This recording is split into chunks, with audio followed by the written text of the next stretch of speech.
bring you right back in. But we're live right now. So, hi everybody. We are going into. We're in the final day. This is easy, right? We've done 6 hours. Oh no, we have another 24. I have another full other day. Marc, Mr. Korman. So Leon, you're gonna please still introduce Marc, but just want to explain to everyone we're having some connectivity issues with Marc. So as soon as we can bring him back, but go ahead, Leon. Yeah, we have a special guest delegate, Marc Korman. So he's a good friend of the theater and an important part of our legislative team in Annapolis, making a huge difference. Looks like hopefully he's joining us now. There he is. Hey, Marc, can you hear us?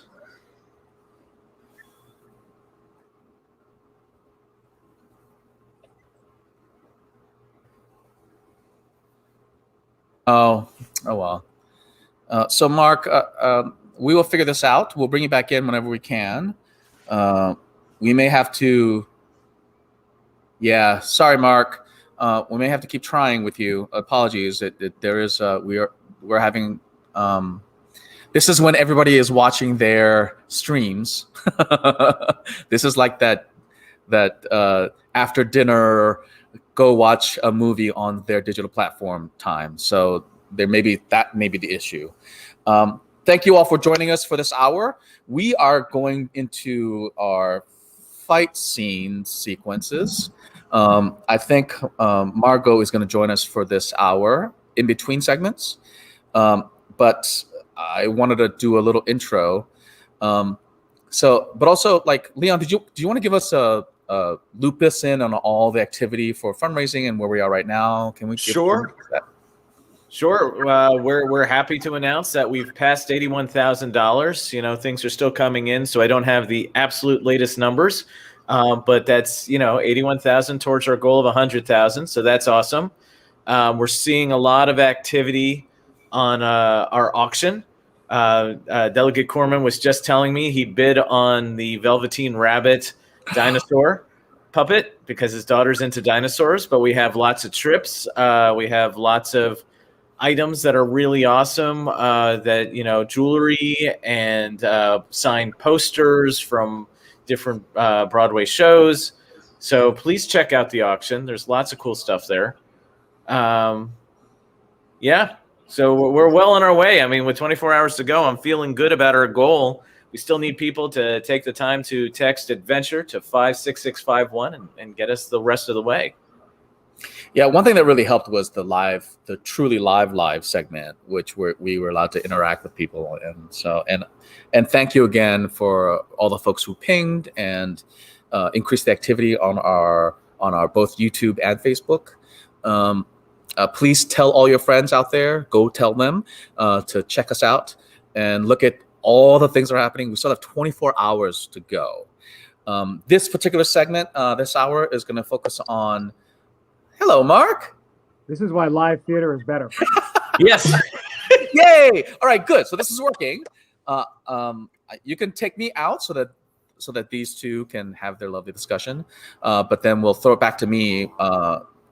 So Leon, you're gonna throw at the end of this. You're gonna throw it to the video. And okay. And then just stay on, and then I'll come in. We'll all come in together for the interstitials in between. Okay. All right. Great. So again, for our audience, this is State Delegate Marc Korman. As I said, a good friend of the theater and an important member of our legislative team in Annapolis, making huge differences. So what's going on, Marc? Well, sorry about that. I was trying to put some distance between the Karate Kid Part 2 cast and me because I thought it was such a letdown to go from that part of the show to talking to a political hack. So thanks for having me on. It's exciting to help support Adventure Theater. You're more than a political hack. I always like watching your Facebook feed with you're always putting out good reads, like good books that you're into. Like what's something recently you've read that you think everyone would be interested in? I mean, I don't know if everyone would be interested in it, but I'm currently reading a book that was recommended to me called The Last Hurrah, which is about sort of the last days of a old style political city boss. So I am a political hack. I even read about political hacks in my free time. So. And you're a proud father, right? I am. I have 2 kids. I have a 9-year-old Harrison and a 4.5-year-old Abby, and she'd want me to tell you about the half. So. She wanted me to tell you about the what? The half. She's 4.5. So she 4.5. Oh yes, can't take the half away. My youngest is 6 now, and I think we're past the half stage, but wouldn't be surprised if it comes back. Yeah, I think quarters and halves go away once you turn 5. I think that's my my non-scientific analysis. But speaking of science, you said your daughter's into dinosaurs? She is. She's super into dinosaurs. So I actually bid on one of your items in your silent auction that everyone should go check out. Because you had a dinosaur puppet up from the Velveteen Rabbit. So hopefully my luck will hold and I'll be able to snag that tonight. And I see you all the time at the theater, right? You guys were at Snowy Day? It was the last weekend before everything shut down. We went to see the Snowy Day. It's my last, it was our last outing. I'm waiting to see it show up in my Facebook memories from the last time I was out of my house for something fun, was at Adventure Theater. I have, it's off screen, so I'm not going to go get it, but I have like the dog. Because I brought all kinds of weird props just because, you know, I didn't know what I would need. Well, we loved it. And then, of course, we were just reading the book again with our daughter because obviously we've had a lot of snow lately. So she's been very excited about that. So, and we remind her that she saw the show. But when you're 4.5, you don't necessarily remember the things you did a year ago. So when those Facebook photos show up, I'll flash them for her to give her a reminder. I'm not sure anyone can remember what they were doing a year ago. It feels so long ago now. Yes. Well, you would remember if it was the last thing you did, which is sort of how it is with my last Adventure Theater experience. It's literally like the last thing we did. So I was on my way to the theater to watch the Sunday show with my family when we made the decision to just stop. You know, it was like Friday. The world was going to shut down on Monday. People were trying to squeeze those last activities in over the weekend. Right. And we did the shows on Saturday. And as I said, we were on the way to the theater on Sunday and, you know, no one was feeling comfortable. So we just shut it down. So we didn't, my family didn't get to see it. Yeah. So strange, but hopefully we're getting through this period and coming out on the other side. It's exciting about the Johnson & Johnson vaccine announcement today, right? Yeah. I mean, first of all, it's nice for it to be easier for people, just the 1 instead of the 2 visits, but also we just need more, right? We just need more vaccines. So the more there is, the faster that we can sort of return to whatever our new normal is going to be. So what's going on in Annapolis that families should be most paying attention to? I know there's a lot of legislations going on in a quick session. Yeah, well, so we meet for 90 days every year. The last year we left a little early, just like the theater had to shut down a little early. But normally most of our work sort of is in the back 45 days, the back half. But this year we passed something called the Relief Act, actually a couple weeks ago now, which has a lot of sort of direct economic benefits for working families, working Marylanders, but it also has some emergency arts grants, about $5 million in funding focused on the arts community. Because obviously, even with all the great things you all are doing, you know, online and with Zoom and with YouTube and everything, that's just not the same as when you can have the physical theater open. There's obviously a lot of great arts institutions, especially in my district, in District 16, but also Montgomery County and the state as a whole. And so there was some money in that piece of legislation, particularly targeted towards the arts community that's been hit so hard by what's been going on in the world. I appreciate that. And I speak on behalf of all the arts community because I can tell you, like, we have lost basically 85% of our earned income in the last 12 months and have been very much living on the generosity of these stimulus grants from the county, from the state, from the federal government. It's part of why we're here today is we're actually, I think this 100,000 will get us the 1 month to get to the summer where hopefully we'll be able to do some normal things again. Yeah. So let me just ask our audience, if you can, please donate by texting adventure to 56651. Help us bridge that gap. The government has done so much to get us to this point, but we need your help to get to the last month here. Yeah, and it's not the government, it's the taxpayers. And so the taxpayers recognize in the state of Maryland and Montgomery County that the arts are really important, which is why they tolerate when the government appropriates money for it. And it's great that people can help as well. Chill's back, so I guess it's time for our video segment. So I have to do the intro because I forgot that there's a whole thing. So thank you again, Marc, for being here today and being such a supporter for our theater company and for the arts community in general. We do need to throw the video, so just so it's gonna. So I need to do Marc. the intro. Totally forgot. So thank you again. Thank you. Okay, so this segment, an amazing fight choreographer, his name is Ron Balicki, will be doing the video. He is teaching. What just happened? Yeah, sorry. So he is teaching the fight choreography for this. We can take Leon off now. Thank you. So he is teaching a fight choreography to a select group of actors who volunteered to do this lesson with with Ron. Again, Ron Balicki is an award-winning fight choreographer. He has done lots of TV and film. He has done an amazing amount. Check his information out on IMDb. Can we get the video ready so that it's ready to go? Great. So let's roll the video. I'll come back in the next segment in between, but this is a short kind of intro into what he's teaching and the fight choreo. Here we go. Hi, I'm Ron Balicki. This is David Quigley. Hi, I'm Regina Aquino. I'm Rihanna Aquino. Hi, I'm Vanessa Lasada. Hey, I'm Tony Wood. Hi, I'm Andy Kilpa. I'm Jacob Watson. Hi, everybody. I'm Ron Balicki. So we're going to get into our little fight scene today. For me, a fight is dialogue. Okay.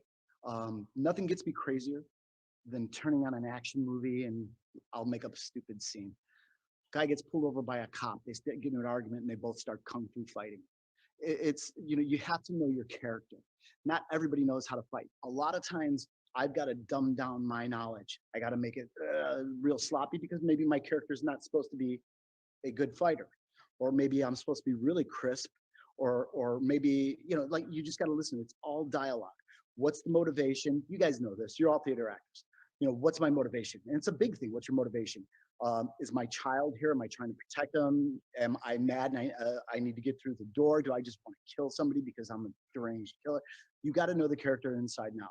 So for today's character, I'm going to make this out to where they both have skills, because you guys need to show your stuff right now. Okay. So if you have skill, don't worry or not. We're going to make you have skill for the day. Okay. All right. Number one thing. All right. This is the number one thing I'm going to say. If you're unsure, if your partner doesn't have his eyes quite on you or his attention on you, maybe he took a reaction, you wait until there's that eye line together to throw your next blow. Because there's a lot of times people will go, whoa, whoa, and that other person wasn't ready for the second and they get clipped. Nobody gets hit today, nobody gets hurt, okay? Second thing, we have a 6-inch rule. And the 6-inch rule means you stay 6 inches away. And I'm going to tell you, when it gets faster, 6 inches become 3 inches real quick. 3 inches becomes contact. So no contact, all right? And if sometimes what I see in fights, too fast. Everybody's wailing, and the audience misses it. They don't catch it because it's just a blur, okay? So I want sometimes things slow to it. It's still going to come out fast, and if it isn't fast, the director will say, all right, give me one just a beat faster, okay? And I might say that to you, okay? On throws, nobody needs to get dumped hard. Usually when I throw people, it's on their own power. If David, let me have this. Just go to the ground.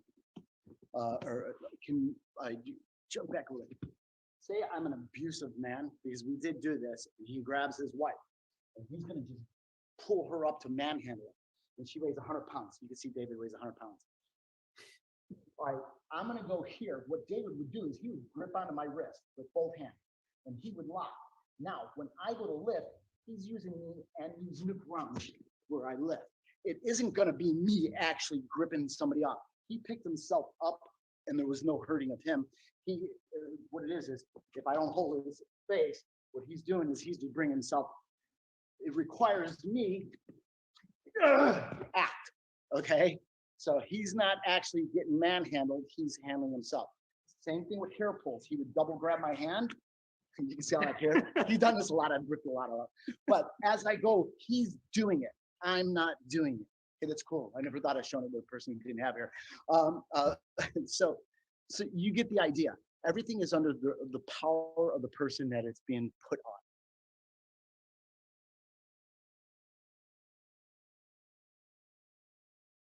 Everybody, who's number one? Who's number two in each group? Number one. Raise your hand. Okay, so your team. So it's still playing though. I hear it. David. All right. So now team one, come up. Team two, take a break. Step back. Team one, get up. I just want to see basic hands. So I'm going to stand up. Wait. Okay. Hands up. Today you're going to be a profile. All right. Hands up. Elbows in. I just want you to start to just throw a jab and a cross. So throw a jab, throw a cross. Throw a jab, throw a cross.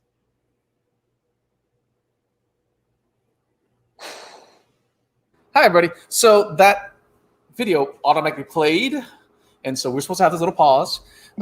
As you can see, the banner is on my head. Hi, everybody. I'm standing now because I'm getting ready for the stage combat, and I need to stand because it's been 6 hours, And you're already getting punchy. Oh, come on. a little bit, and I'll let that joke go. I'm gonna let that joke go. I know Margot, but I'm gonna let it go because it's gonna get worse. Just so you know, that Margot, it's gonna get worse when we get into the 24th hour. This all those rules gonna go away. There were rules? I didn't know that. Yeah. I know that I'm gonna put this back. So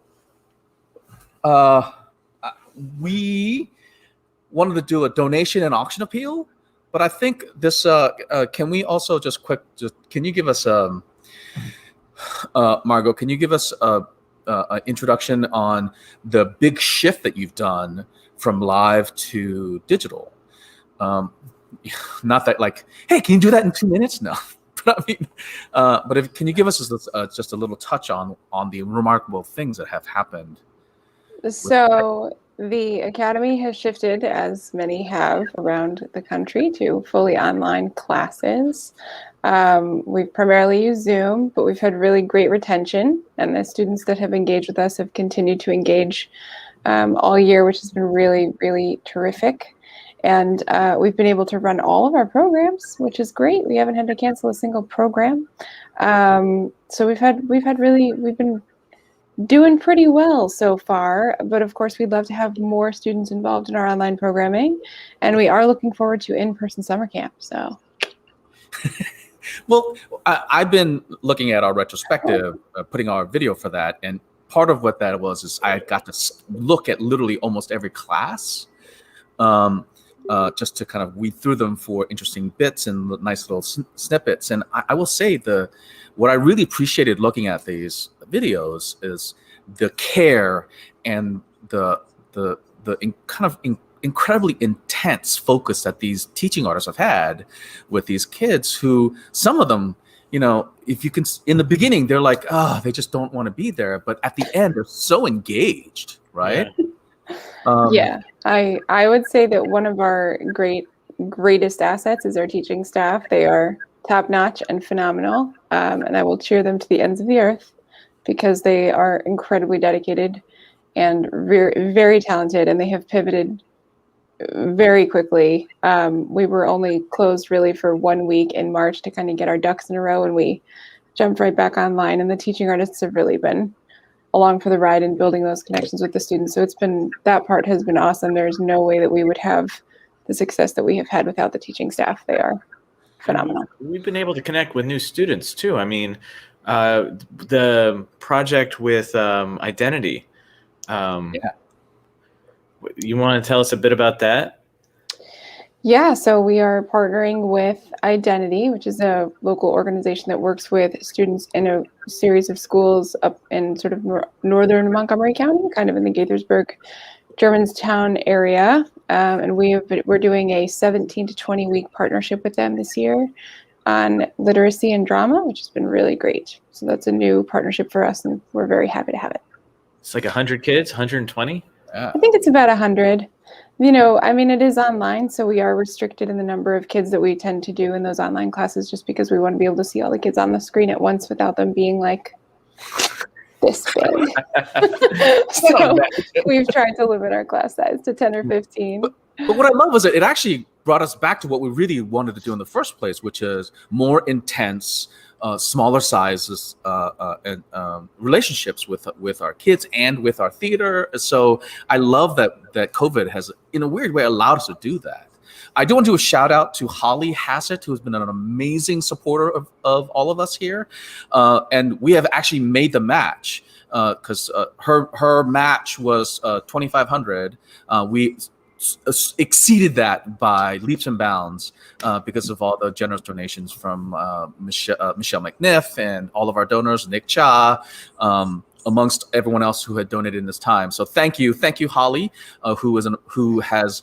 who's been a consistent and really affirmed donor and supporter of theater within all of DMV for the past years. So thank you, Holly. Thank you. I know we were supposed to see you, but no worries. We will check you out later. There's still 24 hours left, so we'll bring you back some other time.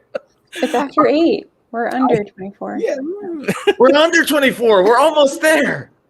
You are killing me.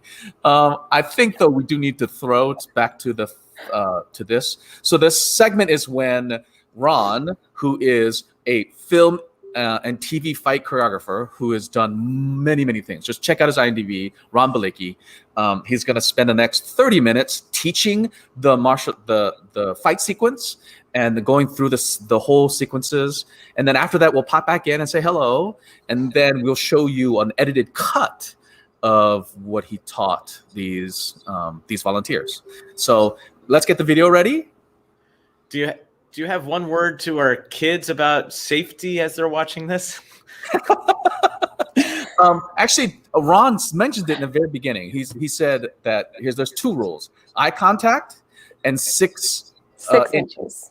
6-inch rule. So eye contact, so that you know that when you're getting ready to do the fight, that you're watching and that you are aware that they're looking at you, so that you know the fight's happening. And the second part that Ron went over is that no matter what, you go no closer than 6 inches. It is up to the film people and with theater and the magic of directing so that it still looks real, but no closer than 6 inches. All right, we ready to roll? Who's number 1? Who's number 2 in each group? Number 1. Raise your hand. Okay, so you're Team Ron. Everybody else, Team David. Ha ha. All right, so now, Team 1, come up. Team 2, take a break, take a step back. Team 1, get up. I just want to see basic hands. So I'm going to stand up with you. Let me back up a bit. Okay. Hands up. Today you're going to be a pro fighter. All right, hands up, elbows in. I just want you to start to just throw a jab and a cross. So throw a jab, throw a cross. Throw a jab, throw a cross. Hands up. Bum, bum, bum, bum. There you go. Perfect.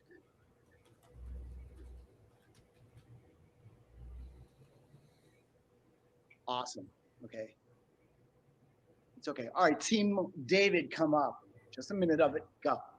Just follow David. Jab, cross, hook. Jab, cross.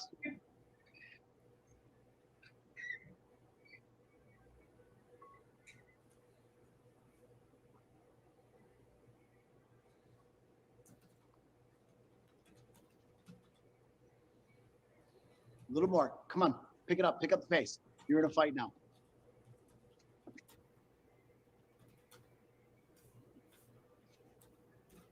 Okay, good. All right, so now we're going to start to work reaction. I'm going to talk about angles. Okay, so if you look at this, if I were doing a movie and if I wanted to slap David, I would go here, right? I usually slap my hand off one hand. And a lot of times I'll cover it from the audience. So if I'm doing it this way, I do bang, and you just take reaction, okay? For film, if I go like this, it's going to be a clear miss. If I was stuck with the camera living there, I would wipe and almost hit my chop. And then he would take the snap, the head snap. I gotta take this off. It's gotta have on. Okay, so I would go like that. If I could cross camera, I'm going here. Now, a lot of times when we film, we're gonna do a master. So that means we'll run the whole fight scene. Then I would normally run back and look and see, or either I'd be on monitor or the fight coordinator, stunt coordinator would be on monitor watching, saying, that one was a miss. So we'd know we'd have to go back and get that. So we would do another angle. And there are times if you know, I don't know if you guys know what breaking the line is. Do you guys know what that is? Okay, picture we're having a conversation, David and I. So it's gonna flash the camera at David and it's over my right shoulder. Okay, and we're talking. And then it goes to David and maybe they're over my right shoulder, but they got me with my eye line the opposite way or the wrong way. So it looks like we're talking to different people. It's gonna be unsettling. We try not to break the line, but in fights, we break the line all the time, quite honestly. You could watch fights and there is no written rule, but if you could figure out the reason why and you justify it, you do it. And when you're doing a crazy fight scene where people are spinning, the whole world is topsy-turvy anyway, it doesn't matter a lot. There's gonna be general rules you wanna go to, but I'm not gonna worry about breaking the line for today. All right, so with that said, this is what I wanna do. Because we're gonna start this whole fight that I've come up with today with a slap. So I want you, so David's side is gonna have their back to the screen. He's not gonna be covered. So he's gonna be at about that 45 to the screen. Can we get there and have you put your back, okay? Okay, my side is gonna be more in frame. I want everyone to take their hand and put it out. I'm at about David's ear, okay? I started his ear, I'm gonna pull back and slap my shoulder, okay? Now, David's side, I want you to give, not a big head snap, we're not warmed up, don't, my neck, just move with it. And don't go full blast, just whoop, here. So it's gonna start off right here, we're in each other's face, and I slap. Now, no surprises, he sees me, he'll see my chest puff, I give a lot of signs. Now also, another key, if David has his back to me, I do audible cues, because the editor can knock my voice out. I'll go, you know, so if he takes the sound out, you don't see anything. It's, you know, it sounds like a bad samurai film, but I'll do it. And later they'll say, well, we don't want it. Sometimes they like it and they'll leave it in. But it's an audible, because if David's eyes aren't on me, I'll go, he'll go, oh God, what's coming? He's gonna zoom back to me, okay? So we're gonna put our hand up, pull it and touch the shoulder, all right? So it's gonna go like that. Okay, so I'm gonna ask one at a time to do it. So wait, I am half blind. Okay, so Andrew, Jacob. So Jacob, you're gonna do the head snap, right? Yeah. All right, so Andrew, hand up. And on your action, you go. Do it again. All right, now, Jacob, after you do the head snap, what you're doing on time, don't stay there. You're fighting this guy, or you're stunned. He just hit you, okay? Don't lean in, Andrew, Jacob. I know he's shorter, but he'll reach you.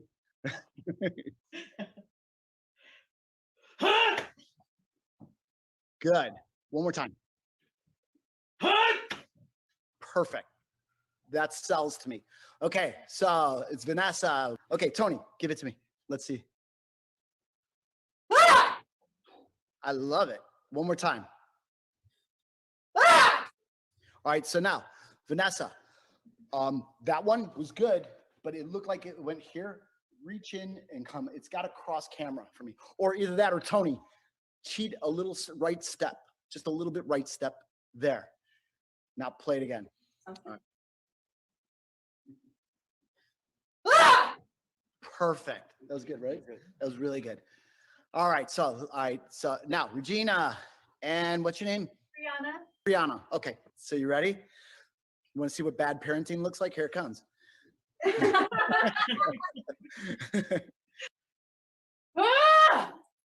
Perfect. Good job. Let me see it again. Good. One more. Good. Okay, time. Same thing rings true now about punching. So I'm going to put David here now. So David's here. If I go like that, this is, I can't even see it, but that's clear mitts, right? That's it. Yeah. All right. So if David's here, I let the camera get a peek at David. I'll step and I'll cross. Does that make sense? Mm-hmm. So I will literally say, I know that's a miss because the camera's right there. So if I step, I'll get away with that violating his getting in his light, just to let the arm go. Now look at, I'm this far away. So when I go, it doesn't read depth. I know we're in HD world, but it's still really, you'll get away with it. Is if I go here, it's gonna throw, okay? So what I want you to do, if you're in the left lead, David's gonna allow me to not move. He'll stay there for me as I do it. Now he knows it's gonna clean through. So when I go here, I go, like that, okay? When he goes through, bam, he's gonna go here. So I want him to, sorry, I got these on again. I want him to boom, take the shot. But remember, you're acting. Don't just go. You're not Arnold Schwarzenegger from T2. You're not going to go, oh. Okay? We're going to get to that point in this fight too, though. But what I want is, I want boom. If anything, you got to think of the character. So when he goes and he does that head snap, do your head snap. So he could do a little stumble, or boom. If you don't feel it, maybe it could be a boom back, or it could be a boom. Like, oh man, you just got hit, and you're gonna go for more. I don't care. Do it again. There, or just a boom. Yeah. Okay. So this I'm leaving up to you as actors. Put it this way: if we had Tupac, Elvis Presley, and Madonna all singing the same song, it'll have the same words, but it's probably going to sound very different between them. Your actors, I want to see you act in it. You develop the character. You have to justify why you're doing it. Make this one your own. Sing it your way. It's your song. Okay? All right. So we have that. So now I'm going to have you come up. I want the person to take a little step with the right. Hands up. I make it big. I don't want to be a great boxer, but I want it to be there. I don't loop it because I don't want to hit him. I think of punching David's shoulder. Or punching past his shoulder. But what I'm doing is I'm crossing camera. There's still not right there. I am not going close to the face. I don't want to clip him. Let's do this again. All right, we'll go in the same order. I got to put my glass on. All right, Andrew, you're up. Go for it. I love that. That was awesome. Do it again.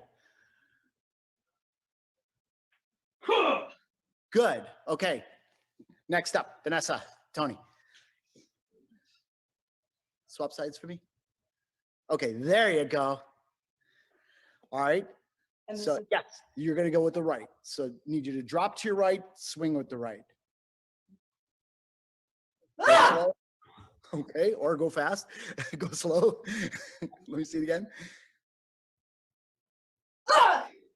Okay, so now, pretty good. I'm going to fix one thing for you. You're dropping perfect. You're going here, but then you're punching and leaving your head there. I want you to go here, then open and leave your arm there. Then let the arm come with.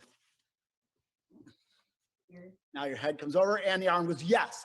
That will show, because otherwise all I have is the back of your head and I know your arm moved through. I missed the whole action. Do it again for me. Good, much better. Do that again. So square up, Tony. Shift the other way, the other way. Yes. Good, good. Okay, Regina, Brianna, you're up. So swap sides. Everybody likes that side. Swap sides. There you go. All right, a little square up a little more to camera. To where there it is. There it is. There it is. You're there. There. All right, you're gonna drop to your right. Cock the arm. Good. One more time. Okay. All right. Good. Not bad. Do one more time for me. Okay. Now I'm going to ask you one thing. When your fist crosses, what are you seeing? What part of her are you aiming at? I should be aiming at her shoulder, but I think I was aiming at her chin. Well, no. The reason I'm saying, because I think there's a height disparity in the way your camera's picking it up. It looks like you're hitting up across the head. So if you're aiming at her chin, go a little lower, maybe the height disparity, because I see. I'm reading it as you're hitting her in the temple. There it is. That's the angle. That's the angle. That's a chin shot. Go again. Great. Perfect. That cured it. Do it one more time for me. Perfect, perfect. Okay, believe it or not, it looks like you're hooking, but that's a cross. Now, the other thing that I have to teach you is if the camera had to run to another angle, I will, I'm gonna do this out of frame. It looks like a big hook to me. But if we were here, if I did that, it would look horrible. So now I would straighten it. Okay. Does that make sense? Yeah. So my hooks, what looks like a hook becomes more like a cross later. That's if we have a camera turn, but we're gonna try to do as much as we can without having to do a whole bunch of big edits, okay? All right, so the next thing, we're almost there to fight time, okay? The next thing is the hook. So if I go here, he'll clearly, it won't show. So after I did that cross to David, we get that eye contact, now I go bang, and I hook across. Again, it's like a Rocky movie. I'm going all the way from West Coast to East Coast with this punch. Okay, in a real fight, it wouldn't work at all. But we're not real fighting today, so like that. And if I go, I'm slapping my own chest. That would be theater. Okay, bang. That's it. So if you look, I'm gonna face. Let's turn here. If you look at how far away I am. I'm far away. I'm not going close. I'm going, here. I find the right angle. It's gonna look like I got hands on him. Okay. So you have that cross, you have that hook, okay? Can you give me that? I want to do 2 punches now. We're gonna go back to our spot, we're gonna go cross, then we're gonna go hook, okay? So I want it slow. Andrew, okay, you're up, brother. Got it. Okay, so the first punch, go slow, step in, whoop, bang, he reacts. He comes back. Let me see it.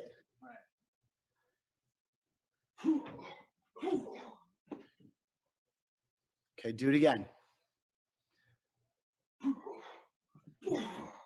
Okay, pretty good. Your cells are really good.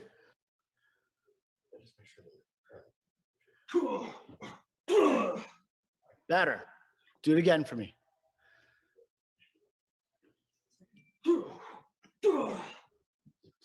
Good.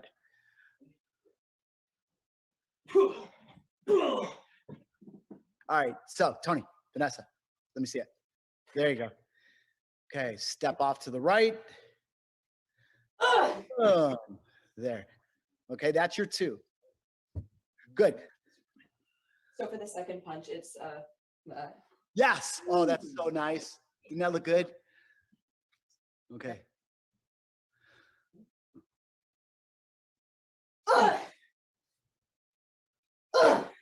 Good. One more time like that, and then we're gonna move right on. And then we can take that step between.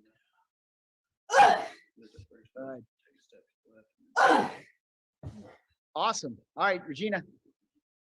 That was awesome, Vanessa. Good job, Tony.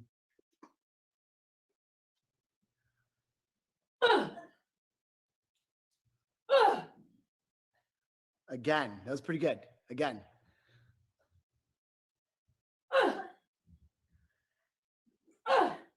Good. One last time, just for fun.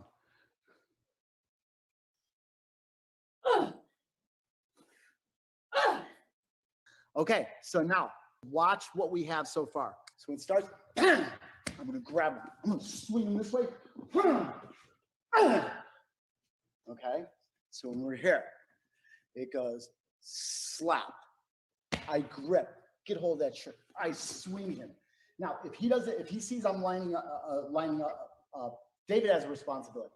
If I'm lining up too straight, David will move himself back, but in acting. So if I come here, he'll go like that. He can like push back. And then we go. Does that make sense? You're up, Jacob. Andrew. Yeah, so just slap. So you're here, slap, here. and then you're gonna grab me.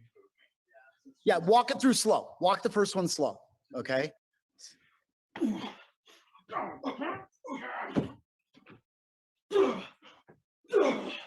Best take yet. That was really good. Awesome. All right, Tony, Vanessa. you got it.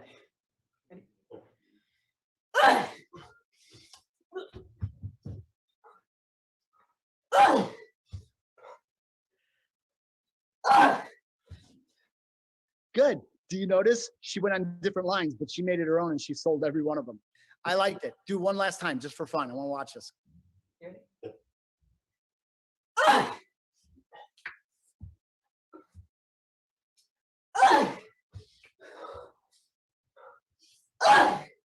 Good. Now, one note I'll give you. When you grab them and turn them, I want it violent. Tony, if you don't want your shirt shredded, grab onto her hand. You know, grab her hands anyway. No, but grab her hands anyway, because you can help her and let her see where she could go with this.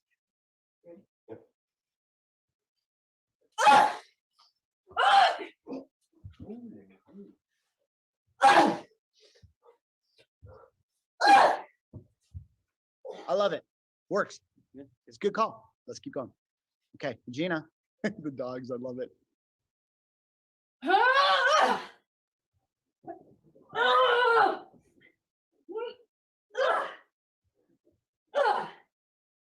Not bad.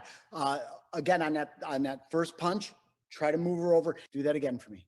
It was pretty good though, guys. Everybody's doing awesome. It's getting better. It's getting better. Ready? Good.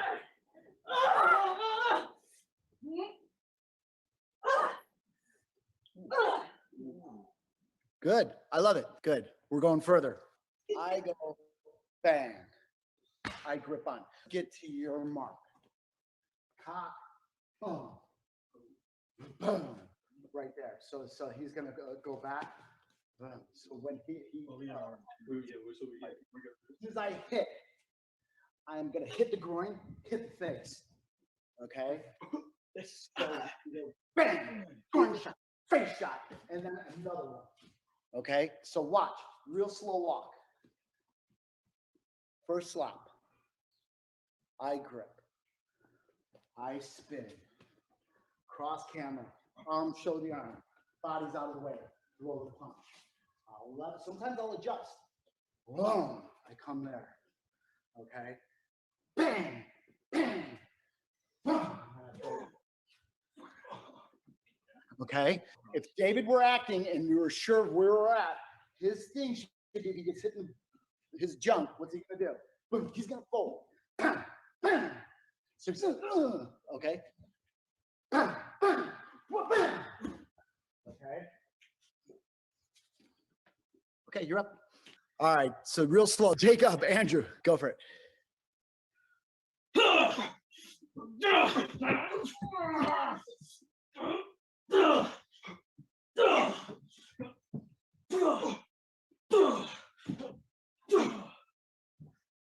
Awesome. So this is fine, but pull it back. Okay. Okay. Otherwise, it was spot on, and I loved it. Okay, let's do it again. One more time, Andrew.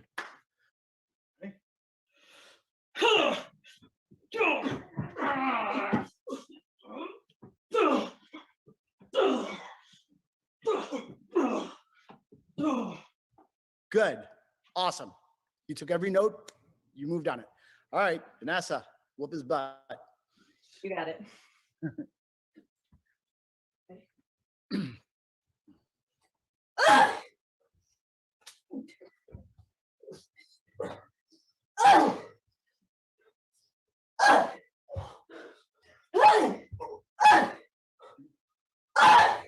Good. You leaned right back in where you needed to be to cross camera. Good eyes. All right, Regina, let's do it. Okay.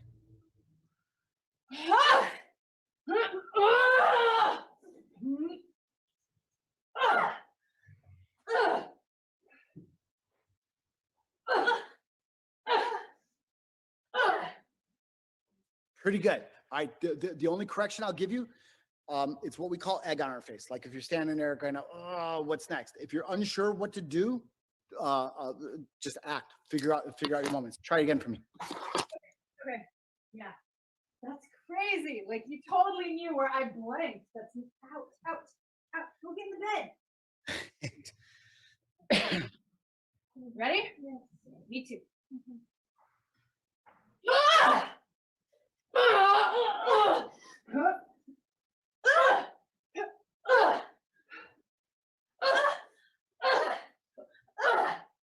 Good. Pretty good. Okay, we're going further. Okay, so we slapped, we grabbed. Big punch, bang, big hook, bang, low, high, punch. David, now I have to open so David is seen here. He's gonna come, look at my hand, I scoop it. When he goes, I scoop it, and then I hit. Oh. So after we get to here, I just slapped him and spun him, okay? I do the big punch, bang.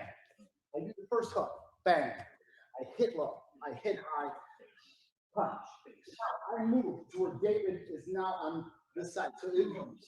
His neck, camera left, his right side. He goes there, but he comes into me here. I scoop, I hook. Okay, Andrew, you're up.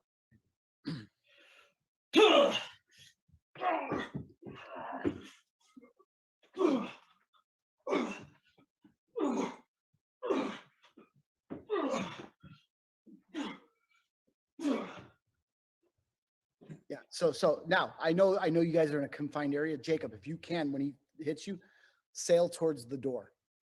Okay. Okay. On which one? The last one? On the very last hook. On that very last Okay. hook. Okay. Okay. Cool.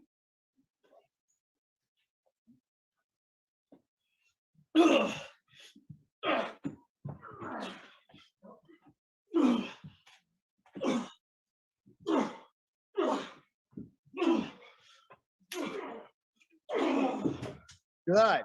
Awesome. Next. Vanessa, you're up. That was good job, guys. Really good job.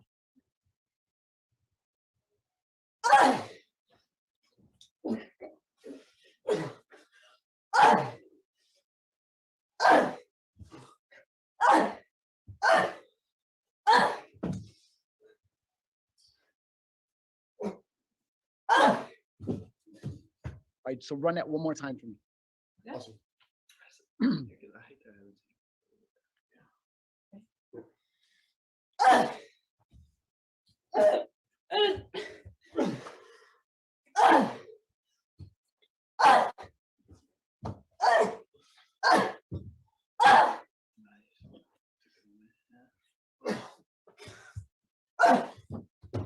Okay, let's do a special on that on the last punch. Tony, throw the last punch straight at her.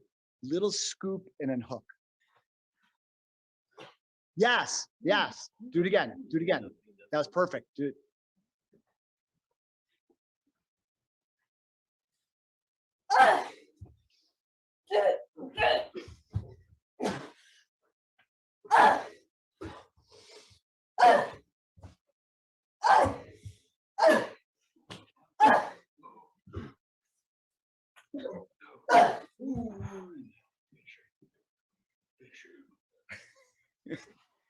Good, good, good.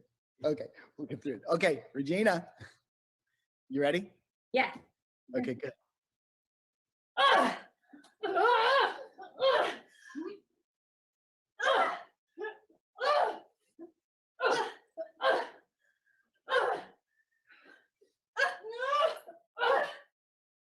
Awesome. Good job. From the top, I slap, I grab. I could have dialogue, I swing them. Big punch, bang. I cross camera, bang. Hit the groin, hit the head, wham, I hit. He comes back at me off this side, I scoop, bang. He's gonna go there. Now, so I'm gonna go right at camera, straight punch, and he'll do a little, just a little head step, bang. And now he just turned into Arnold Schwarzenegger in Terminator. And then he's gonna be like, I'm done with this. My height has not changed. Bang! Throw again. They call this a John Wayne block because in every Western, he goes, that arm in. Now, 6-inch rule is now the 8-inch rule. Stay further away. He'll snap an elbow, and I'm just gonna go back. Make sure you're not here because he'll see that I'm so far away. But if I go, the elbow worked. That's as far as we're gonna go. So after I did that last punch, excuse me, David comes in. It could be whatever dialogue. And bam! Oh my God, it didn't have the same effect. So now desperation. I go, he blocked. Bam! He elbows me. Okay, I want to go further, but we're gonna stop there. Okay, so now watch this. shadow of the elbow, real slow. Hand block there. Now again, almost like the groin and the back fist, the cell is on the elbow coming back. Okay. When he goes here, see, he pulls back, like do a shadow. You see that? All right, so now, Andrew, Yes. back to the camera. We're gonna just do the elbow. Oh, from there. Okay. Okay. Good. Do it again. Do it again for me. I missed the elbow. I know it was in there. I just missed it.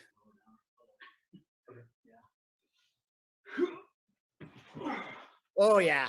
That really worked. Vanessa, Tony. Let's do it.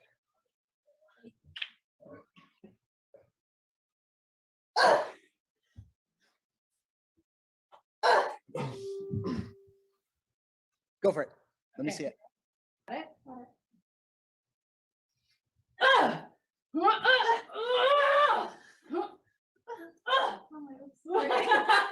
I saw you. I'm like, you're gonna put All right, start over real quick. Start over. Okay.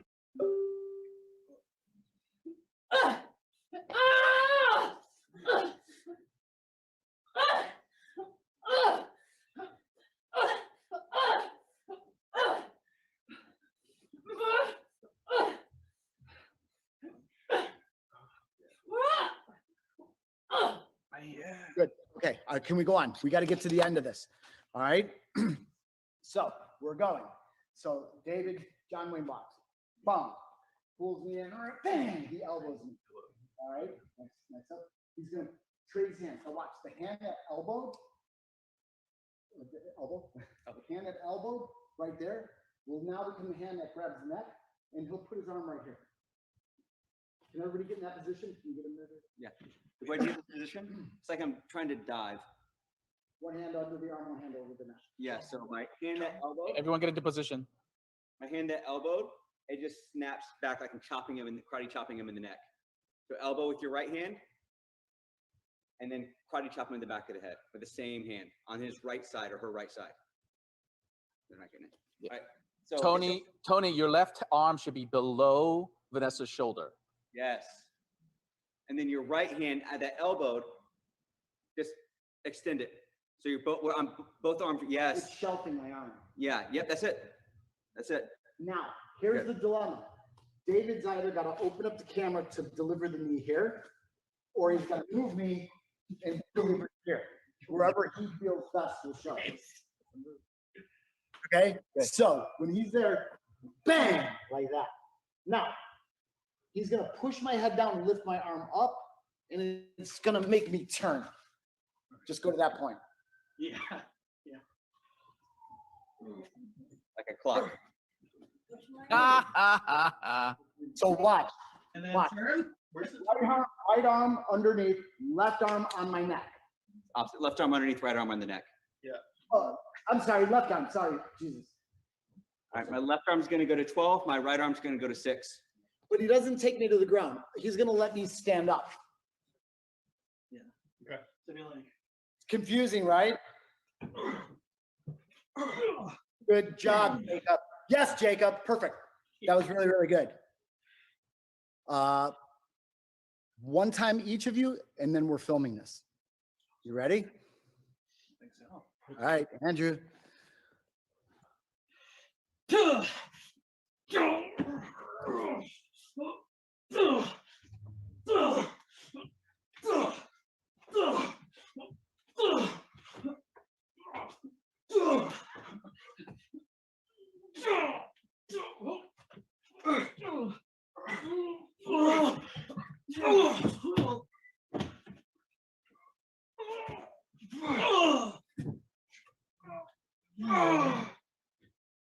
Okay. All right. So now, Jacob, when you lifted him, it was great, but you stopped your punch. I want you to swing past his face. Go lay down, Andrew. Okay. All right. Jacob, lift him up. Good. Much better. Do it again. That went over his head. Now it looks like you're like brushing his hair back. Go past the chin. Lift him. Go past the chin. Better. Okay, good job. All right, Tony, Nessa. Okay. Yeah, you could the Terminator punch. That's what it's like. You missed that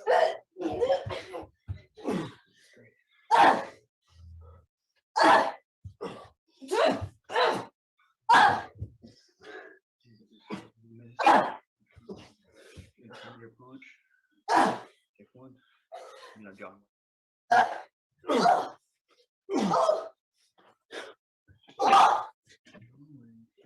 Drag her up.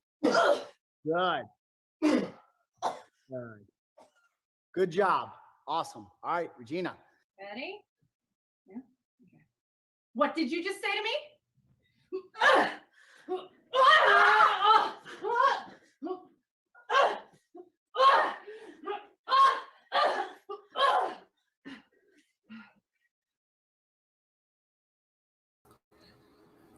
Hello, everybody.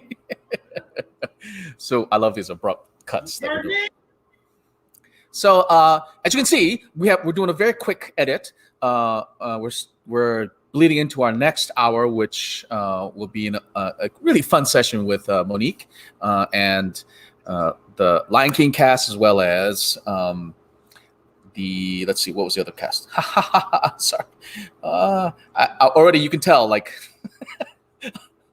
I'm well into the 7 hours. All right, so what you're gonna see next is the edited version of all the fights. It's about 2.5 minutes. So can we get the video ready?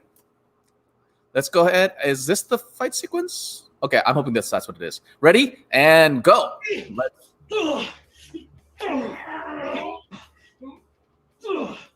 Yeah, it is.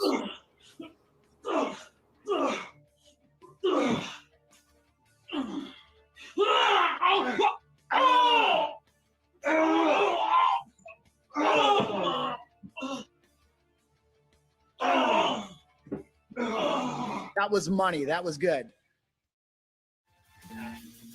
What are you talking about?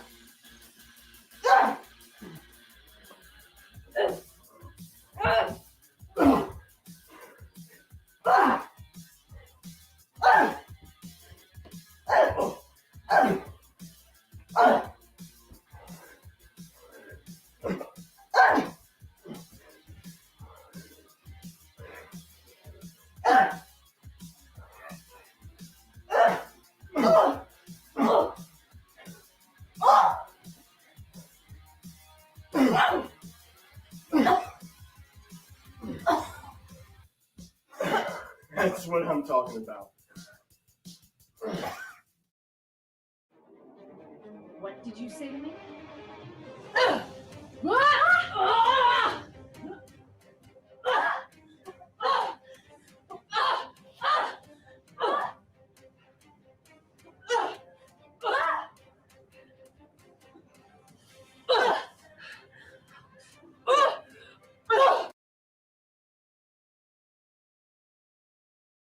Yep, bring him back. Hi. So that was a really quick cut edit, as you can see, of the fights. So there's a huge difference on how it started and how it ended. You saw them in training, so that was pretty cool.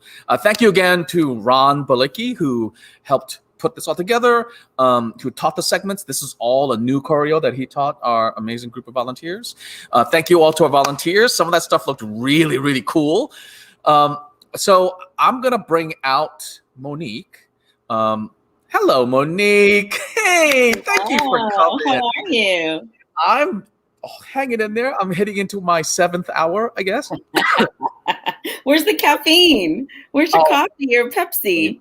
It's all in here. I think you can squeeze it on me at this point. So, but yeah, and this is going to be the worst part, Monique. The worst part is going to be in the 20th and the 26th hour.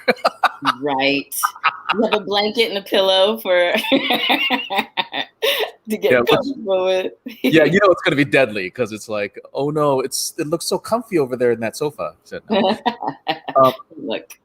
So thank you for putting this together, because you brought together a lot of your friends to do this really lovely discussion with Seussical and with Lion King, the national tour group that you work with. These are everybody, right?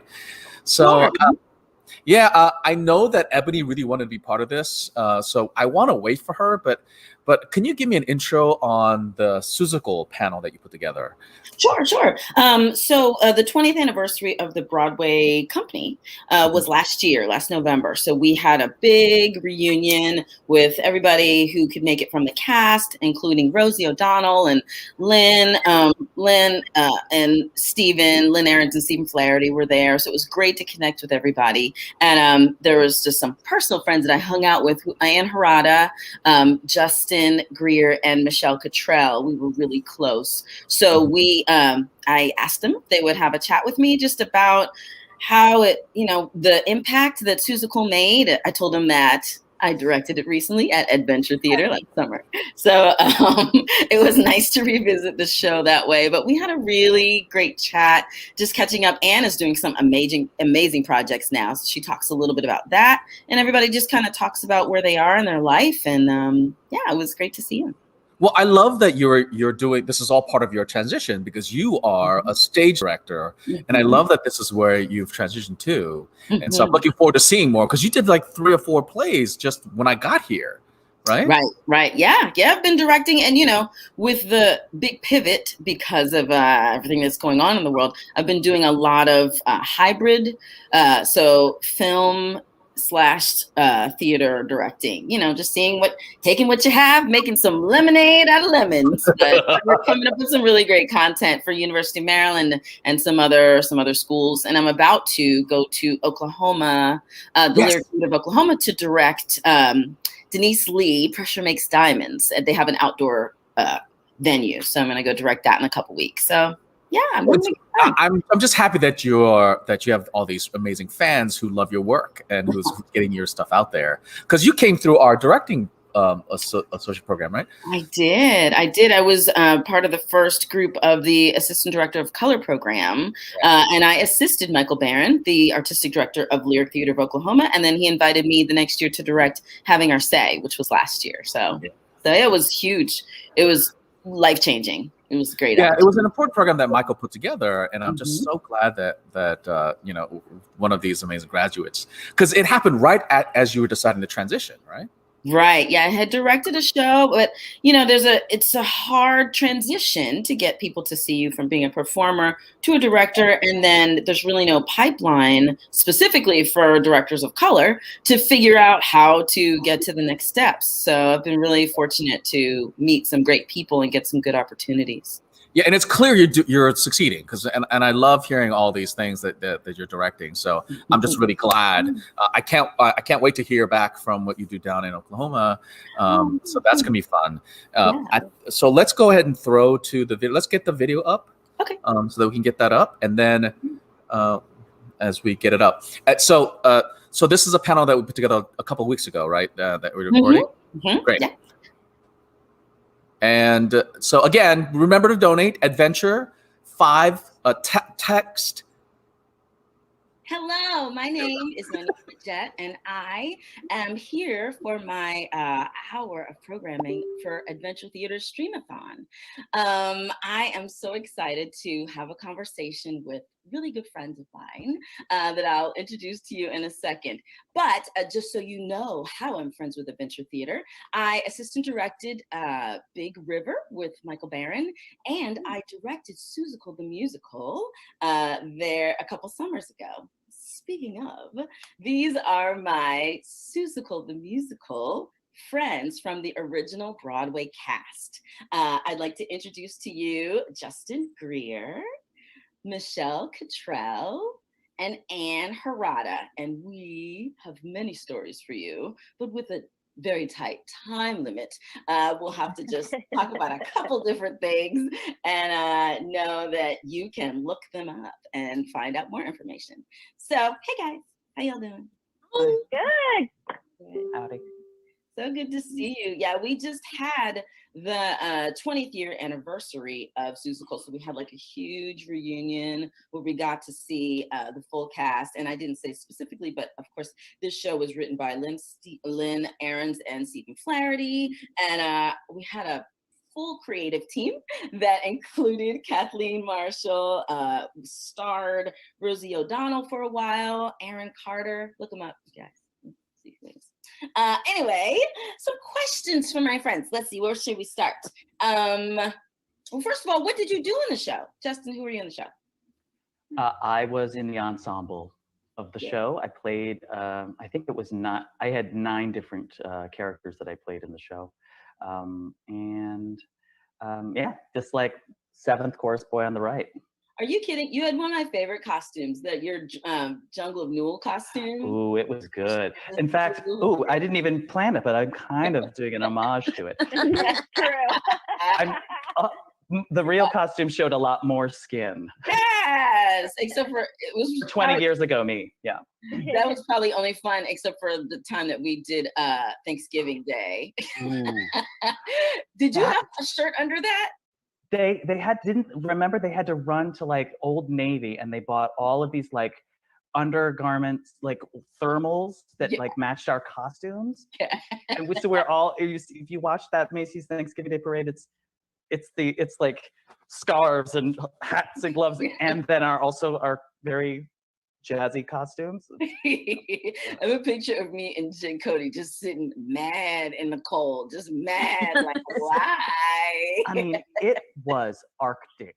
It was right. It was really, really cold. Yeah, but hey, no Michelle. rain. Oh yes, no rain. Hallelujah. Hey, Michelle Cottrell, who are you in the play? Hello. I was actually a swing.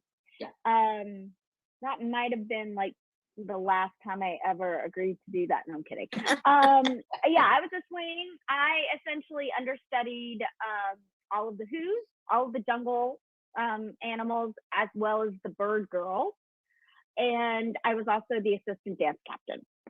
You were everybody. I remember those days, like we talk about those days where we would just look at all the people that were out and we're like, okay, how's that gonna happen? Well, for a story for this, one of the craziest ones I can honestly say was when I went on for a bird girl the very first time. I had not had a rehearsal yet, like a real rehearsal. And David Holsenberg, who was the musical director, we received word that I needed to go on. And so I came in, I don't know, like at 11, 12 o'clock. We sat in the theater at the piano. He recorded it, and the Bird Girls were 3-part harmony, of course, throughout. He recorded my line throughout the entire show, plunked out all the words, all the notes, and then luckily I was assistant dance captain, so I knew the choreography, but I would go off stage, listen to my notes, and then go back on. Like every time I came up, I would teach myself or remind myself what I had to do. That was definitely one of the craziest things that I did. And I was just like, well, what can you do? You can only do your best.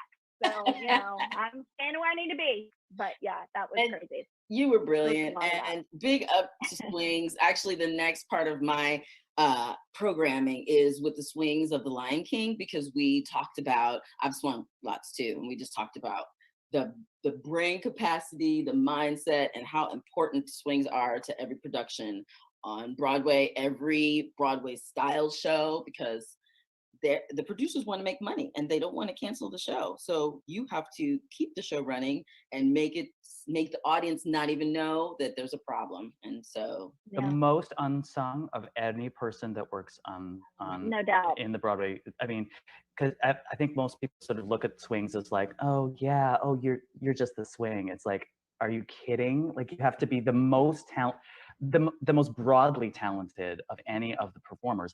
The regular players are specifically talented, but like the swings have to do everything. Don't get me started. I love it. I actually love swinging. I swung 4 shows. I actually really dug it. And under pressure. I did not. Hey, Anne Harrell. No. Hi. How are you? Well, I'm just sitting here thinking about all the times Michelle Cottrell had to go on for me. I don't remember that being like the bulk of what I had to do. No, it wasn't the bulk of your job, obviously, but I was you came in to the work ensemble. Is what I mean by that. Yeah, no, I did. I was in the ensemble, and I understudied Mrs. Mayer, and I ended up having to understudy Gertrude McFuzz in an emergency. And I definitely remembered that day Michelle going on for me. And to just kind of come back to this whole idea of people having to go on with not any rehearsal. You know, like Michelle had to go on and like listen to her part right before she went on. I had to go on in an emergency. I'd never had a rehearsal for that part. They never even thought that I could do that part, but it was just I was somebody in the building who was free. You know what I mean? Like who was alive and breathing. And not on somebody else. The lead and her cover were both sick. So in that kind of like in that situation, you just go like, yeah, I'm pretty sure I know the songs. And then you just go on like you have no idea what's happening at any given point. And I so remember, you know, Darren, who was the other dance captain, coming in and like trying to teach me the choreography at 5 o'clock before the show. And David Holzenberg coming in early. David Holzenberg says, hi, by the way, we just had a little yay. A little walking in the snow date the other day. You know, just the kind of panic, the adrenaline of having to a show that you know really well. Obviously, you do it every night, and you know I had been with the show from like workshop number 1, so it's not like I didn't know it. But there's a big difference between thinking you know something and then having to actually perform it on stage with everybody. Big diff. So basically, I remember the Seussical as a time of a lot of panic and stress. And I know, but like, but even like in my regular part, it wasn't like I was so good at it because I had to be in dance numbers and I was panicked at all points at those times. I was great I had to dancing. stand on a leaf on stage left, like on a tree, and it was really high. And I was like, I'm gonna fall. Oh, I'm so cool. I'm in the jungle. I mean, like so painful for me. But I loved the experience so much. I loved working with Lynn and Steve. To this day, one of my favorite memories is like being with Lynn, like in the house watching a number, and she would be doing the Times crossword puzzle. And she let me like play with her. And I was like, oh my God, I'm doing a crossword puzzle with Lynn. Oh, I mean, I was such a fangirl for Lynn, just way before because of Schoolhouse Rock. I was like, I'm sitting in the room, I'm in a show with somebody who wrote Schoolhouse Rock. That was just like life-changing for me. I But know. I have to say, on the topic of understudying and swings, the only reason I got through the time that I found out in previews that I was on for Sour Kangaroo was due to Justin Greer, because I was all dressed to go on with absolutely, like, notice that day on a 2-show day, and I was standing off stage and I blanked and I could not remember my first line. So I was all in my red regalia with my puppet. I said, Justin, what do I say? And he said, your first line is hump. Hump. Right. Hump the boys. And then I was fine. You were ready to go. I would have not made it down to the stage if it were not for my friend Justin. So I don't know what it is about the first line. But like, I remember doing 42nd Street at the Muni, and you know we don't have any practice at the Muni. So I'm literally like, you know, in the train, we're ready, we're ready to go into like the Shovel Out to Buffalo number. I could not remember what I was supposed to say at all. And I literally like screamed to like, you know, because you're in your own little compartment. And I screamed to like some girl who's 10 feet away because it's the Muni and it's so far to the next car, like, what's my first line? Like, she's gonna know. We all had 3 minutes of rehearsal, but she did, thank God. I like, I don't know what it is, like that first thing, you're like, what is it? What am I supposed to say? When I was in Legally Blonde, there was we had an elevator that would bring up the Delta News for this one scene, and you had to be set at a certain time, and there was a girl that was missing, and she was part of the trio, And so that was problematic. So nobody could find her, and they were calling her to the stage, but nobody, I mean, obviously everybody was worried because this isn't typical. And so the stage manager down below was like talking to the PSM, like, what do we do? What do we do? But her understudy, one of her understudies was on for Elle, and then the swing wasn't on. So she was in the dressing room, and this was like 10 seconds away from, going up. And, they were like, what do we do? What do we do? And we were like moments from stopping the show. And somebody on the elevator said, Michelle can do it, because of course I'm the dance captain, right? So she knows everything. And I'm like in my, little Juicy Couture outfit, not Serena. And somebody said, Michelle can do it. And I was like, and the stage manager was like, can you do it? Can you do it? I'm like, I don't know. I mean, sure. The elevator starts to go up, and I'm like, same thing. What do I say? What's the first line? And everybody started, because there's like 10 girls. They all started, I'm like, one person. What do I say? And then I just sort of was like dancing Elmo the entire number. But the show went on. And by the way, that girl had fallen in the stairwell and dislocated her shoulder, and that's where she was. So like there really was a situation that had happened, but in showbiz, the show must go on. But yeah, it was insane. Oh. Okay, we have to talk about Seussical. Right. Yeah, sorry. You messed up entrances that almost got missed. I know. We're all gonna have to come back and talk about all the other shows that you all did, because because Michelle, that just reminded me of something that happened in Shrek for me, and something that happened in Anything Goes for me. I was like at dance captain, and I was like, yeah. I think the point of this for the Seussical talk, though, is that no matter how well prepared or how rehearsed or any of the things that should be happening, there will always be an instance, no matter what show you're in, where you're doing it, where you're like, this was not intended, nor was it expected, and really the magic of theater is that the show must go on. Here we go. And that the actors have to run with it as if nothing has happened, and the audience most of the time has no idea. Exactly. Yes, and that's how we have to move. Mm-hmm. So why do you think this show has stayed so important, especially for younger audiences over the years? Can I take that one? Yeah, please. So my current life is as a teacher of young children, and I have a lesson plan that I use a piece of material from Seussical, and the way that Lynn and Steve set each one of these stories in the way that they did in song form. It so captures the spirit of the original source material, and it because it's so tuneful and so there was so much heart in what they write.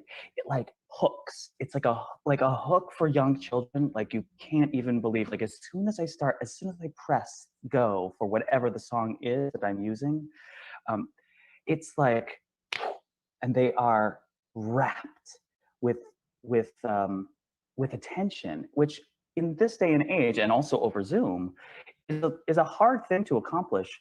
And it says so much to the spirit of the material that was written. And I think it's something that I continually say that I'm most proud. One of the things that I'm most proud about in my career was to be able to be in that room when that show was being created. I just want to say thank you so much to my friends from the Seussical that have been my friends for years. And after the show closed, we would have brunches whenever we could all fit it into our schedule. But through that whole experience, I'm most grateful for you, all of you. Aww, and thank you guys. And thank you so much for today. Thank you. Stay safe, everybody. Bye, guys.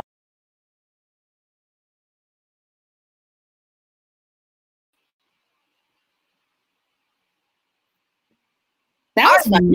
I'm muted. Ebonie, thanks for joining me. And sorry I called you out there. I didn't mean to call you out. So Ebonie is on our board of directors at the Adventure Theater. Thank you for joining us. And she's here because she is actually a big fan of yours, Monique, and of one of her favorite musicals. From what I understand, am I correct in saying that is Lion King? Is that right, Ebonie? One of them. Well, I mean, of course, I started off as a fan of the movie, and growing up in New York as a theater kid. You know, actually, I did not see the Broadway production until I was an adult, but I did attend the Harlem School of the Arts. So a few of my contemporaries, actually one of them was the very first Simba. I can't recall his name, but I think his name was Kyle, if I'm not mistaken. But we were all Jason Reyes. You mean on Broadway, or you mean the on one? Broadway. Oh, Jason Yeah. Reyes. And so we were just so excited, you know, to have, you know, HSA kid, you know, that was on, and he may not have been the first, but one of the first few kids. But either way, you know, we ended up having, you know, and at the time I was like in high school, and, you know, but anyway, so it was all the rage in New York when The Lion King came, and I worked at Viacom. So literally the theater was underneath my building. So, but it wasn't until I was like an adult to actually saw it on Broadway. It'll like never leave, but you know, so. Yeah, me either. I couldn't afford it. I didn't see it until I was in it. I was like, oh, this is a good show. Oh yeah, I like this one. But yeah, I grew up with the movie too. My little sister was born. Sorry, Joy, in 1991. So that was like the movie, and she saw it a million times. Like, so I fell in love with it because it was something that they loved, and so it was cool. I mean, and it was in New York. It debuted at Radio City Music Hall, and so my parents took me to see it, and it was like, you know, so it was awesome. But yes, love The Lion King, the original, I would say, but we'll get to that, I'm sure.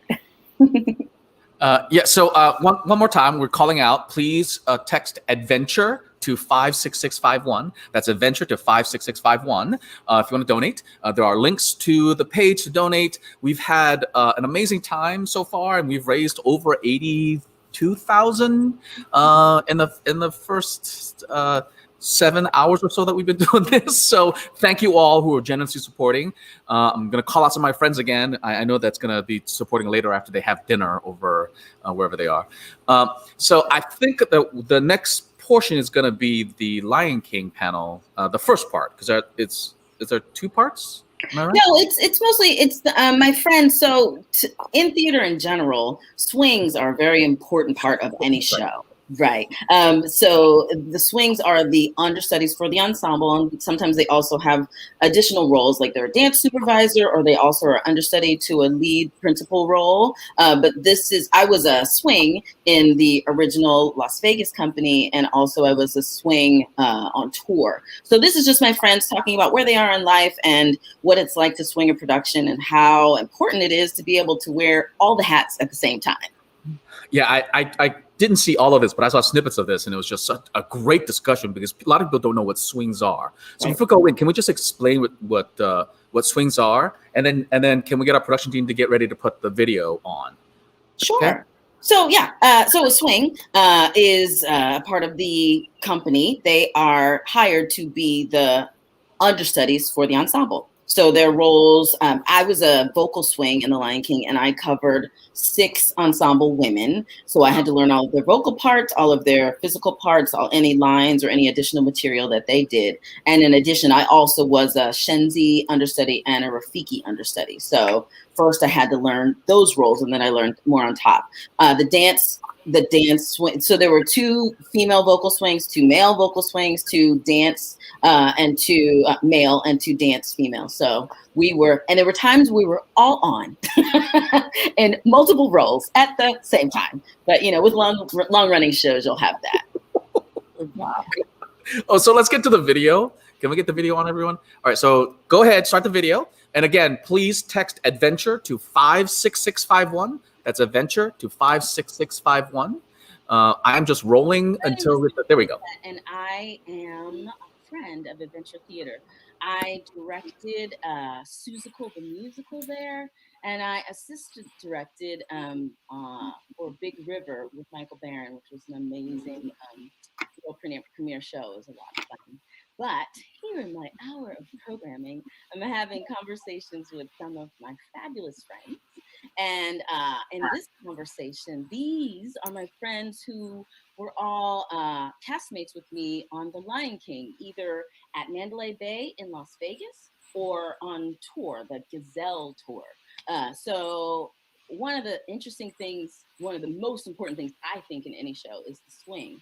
A swing is a person who understudies the ensemble, but also may have other roles, like might be a dance supervisor, might be a dance captain, a vocal captain, understudies in the show. But really, at a moment's notice, a swing could be on for anyone and anything. And these are some of my amazing swing friends from some of the time that I spent in The Lion King. Here's my friend Kendra Moore. You can say hey. Hi, my friend Sofia Stevens. Hey guys. Andrew Arrington. Hello. And Devin Roberts. So Hi. I'm done talking. We're just gonna talk about being swing, and I hope you guys learned something. Hey Kendra, so what did you do in The Lion King? I was what's called, not only was it a swing, but I was what's called a dance captain. So the dance captain, I was the female dance captain, because it's such a big show, we had to have a male and a female. I basically not only covered 11 roles, all the singers, all the ensemble men, and well, in a sense, I had to know them, and then as well as the female ensemble. So when people would come into the show and were new, I would help with the dance supervisor, teach and put them into the show. So we'd have rehearsals with everyone. And then of course we always have rehearsals to clean the show, make sure everything's going well. And then obviously covering the show as a dancer and a singer. So it was a big job, but I really, really enjoyed it. How long were you with the show, Kendra? As a dancer, 13 years. Oh, that's amazing. Yeah, it's a big part of my life, big part of all of our lives. Thanks, Kendra. Hey, Sophia. What's up? Okay, so hey everybody, my name is Sofia Stevens. I am because it's ingrained in you. I was a singer in The Lion King. I am a swing, of course, singer swing, and I understudied Nala and Shinzi and Sarabi.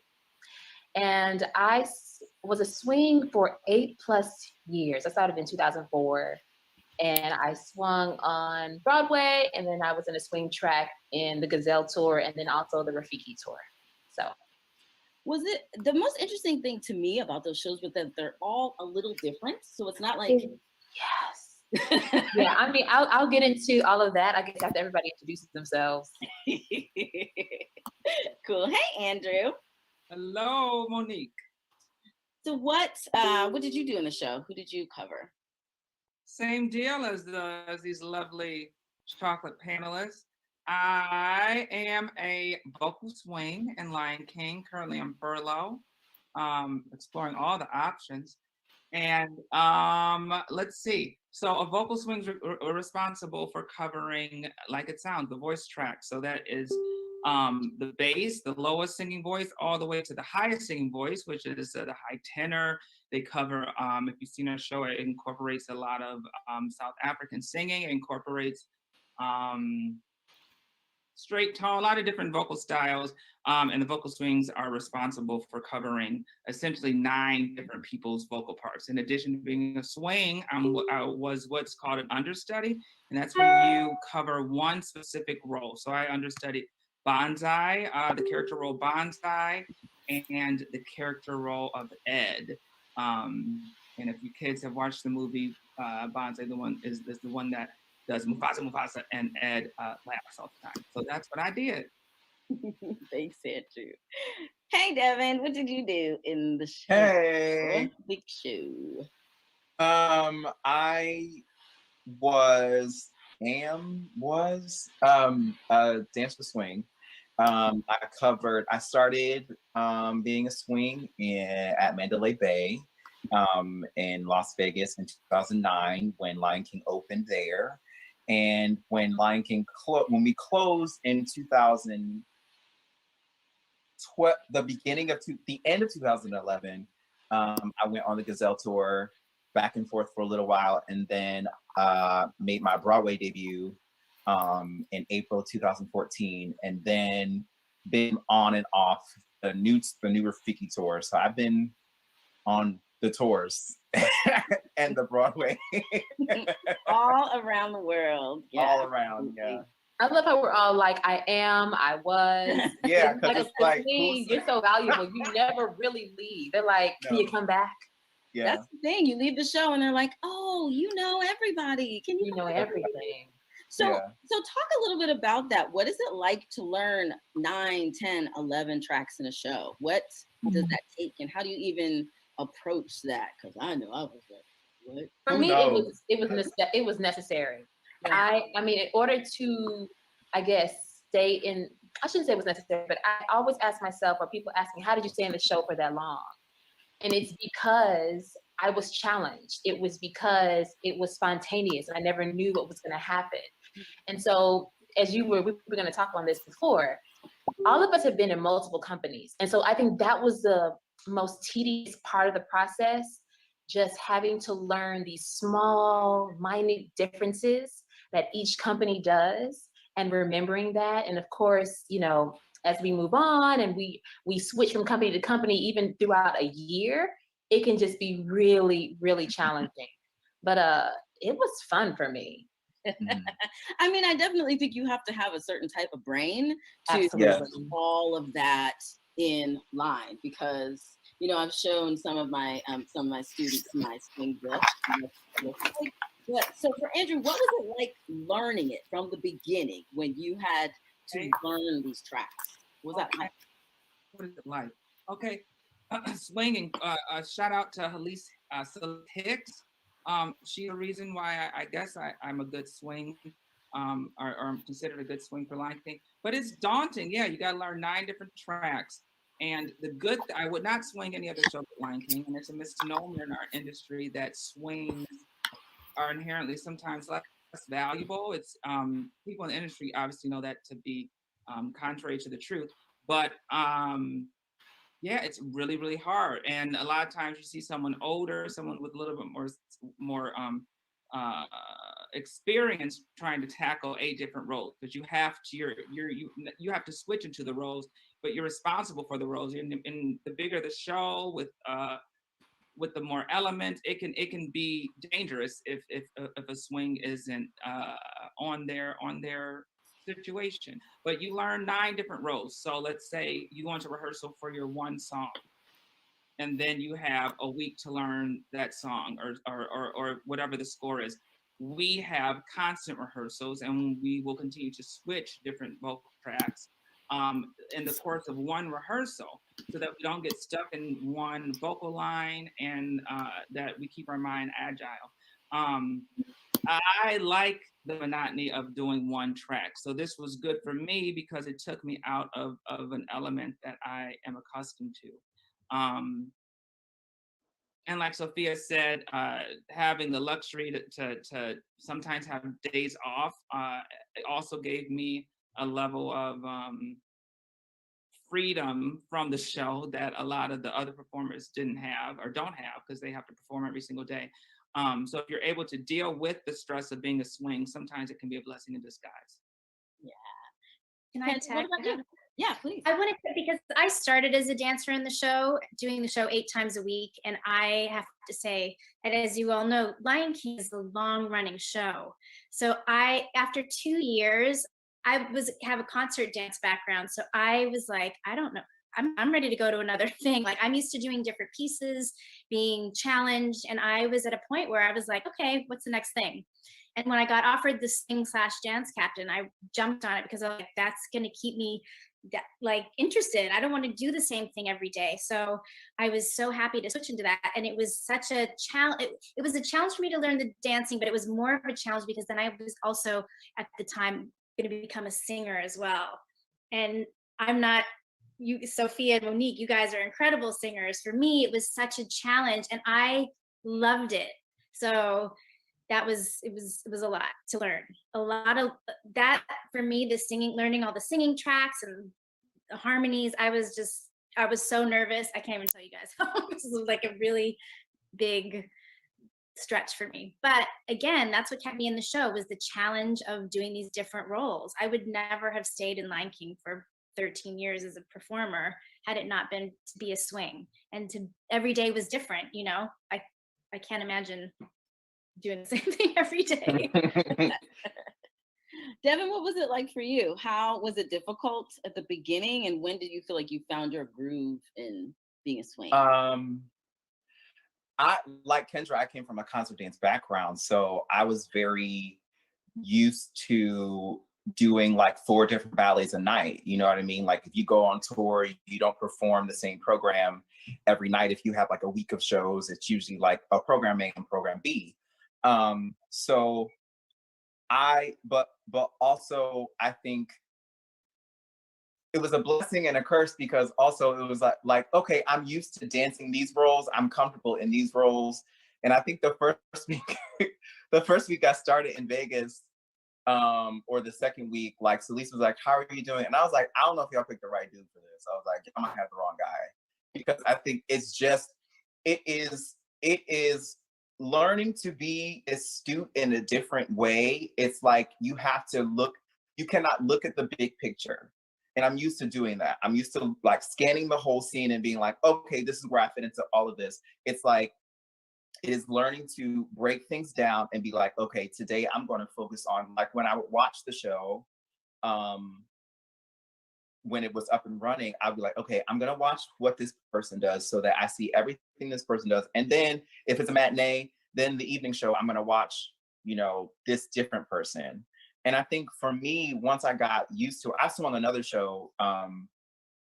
And I think sometimes when people see swing on a resume, they want to sort of pigeonhole you into that, because not a lot of people want to swing because it is such a hard position to fill, especially if you can sing and dance and act. People are like, oh, well, we just want you to do we want you to cover everybody. And you kind of have to fight.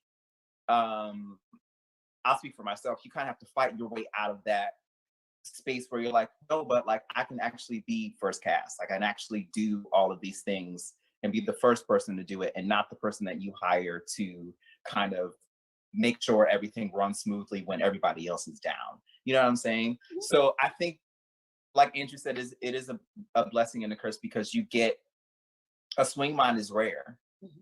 You know, not everyone has that kind of ability to jump on in the second act in the middle of a scene and be like, okay, cool, I'm wearing this costume. I come in here, I can seamlessly fit into this space and make it not look like, you know, somebody just called out or somebody, you know what I mean? Right. But also sometimes you have to really combat like being in a space where people are like, oh, you're a swing. Okay, cool, do that. Yeah. I mean, and it's interesting. We all have different perspectives on being a swing. I think being a swing helped me become a director, because I needed to be able to see from the smallest, I needed to be able to see from one person to the large scale of where everything fits. It allowed me the ability to be backstage and to see what it takes to put the show together from that perspective and from the front. And being an understudy, you know, and working, I understudied Rafiki and Shenzi. So having the ability to learn the show in different ways helps me think about what it takes to do all of those things, and to not feel like all I need to know is my part, because there's a whole lot going on to make that one part and the whole show work. So it actually, I think that becoming a director or being a part of the creative team is a natural progression for someone who is a swing, because you have such a unique perspective. You need to be able to solve problems quickly. You need to be able to not lean into the immense anxiety that could be. Because I know when I started, I was like, I literally don't know how this is going to happen. But speaking to Celeste, the best thing she said to me was learn one part. Learn one at a time. One physical part. Now, this is your true north. So when you're this person, they're one step over and one note higher, you know? So, okay, now I know these two parts. Now this person goes down.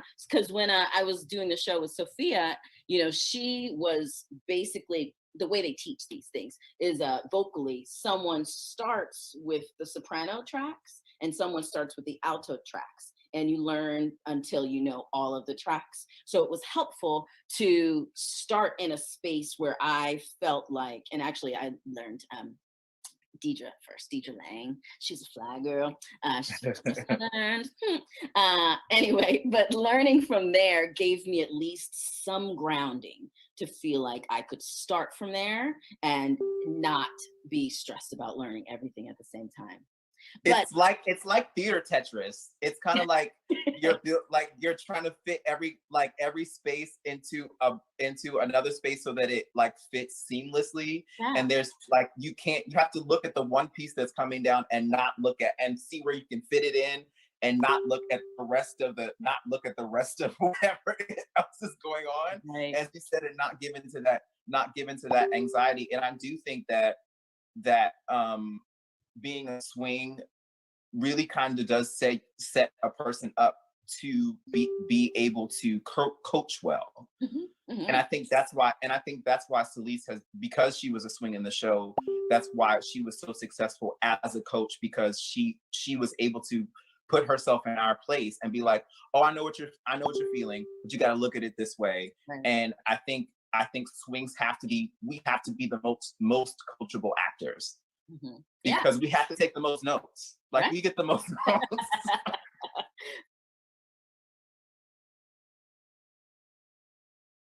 So, hello, everybody. So this is one of our auction items that we are pitching in this little interlude before we show the second part of this video. I do want to say the conversation is really amazing. I love this whole thing with, I'm trying to do this thing, but I'm not a puppeteer, so I know this looks terrible. Sorry. I apologize to all my puppeteer friends. This looks terrible. So Monique, I love two things, which I love your insights, is that how swings, it's an easier transition for a director because of all the multiple things you have to do, and you have to see the whole picture in many ways. And the other part is just that it's different every day for swings.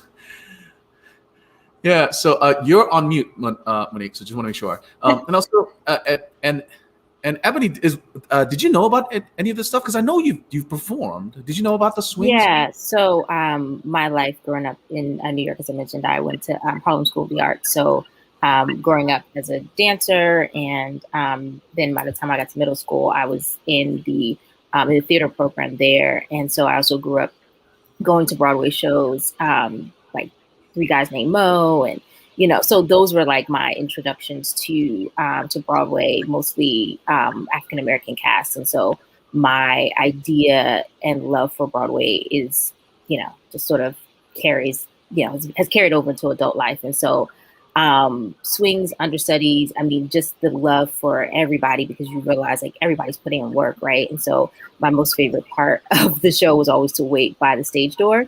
And so it didn't matter like who came out. You're like, oh my gosh, you were in the show, And so, everyone should be able to feel special. But for sure, I don't know if you saw the viral video a couple years ago, Monique, with the cast of the Broadway production of The Lion King when they started singing on the subway. Mm-hmm. I don't know if you saw that. And it was amazing. Like certain shows have just been have become quintessential New York, and this show is definitely one of them. And so I think, as your colleagues just mentioned, like swings make the show. You might know the names, but it's always kind of like background singers in songs. Like you always remember the hook. You may not remember the lyrics. And so I think that's kind of the same with swings. Like they're the ones that carry, the show. Even if you don't ever see them or know their names, like those are the folks that, that are there to, make all the extra magic happen. So shout out to all the swings. Thanks. But that's what we said. The point is, you're not supposed to know that we're there. The show's supposed to go on without a hitch. If we do our job, you won't know that anybody was out. So we have to know the show inside and out and well enough to make sure that the people that are seeing this for the first time or the 100th time have a great experience and don't know that anything's different. So Yeah, I love this discussion. So we do have to throw to the second part of this video, which is go back to the great conversation. Again, this is one of our auction items, so take a look. You can see, so in the picture, you can't tell that it talks. It does, it is awesome. So take a look. Go check the link over at ClickBid, and let's roll the video. Again, text adventure to 56651. I mean, the point is the audience experience, and they need to have a wonderful experience of Simba's life and his journey. And we're not supposed to worry about this person that twisted their ankle, this person that got a headache. It's supposed to be Simba's journey, and we're not supposed to know.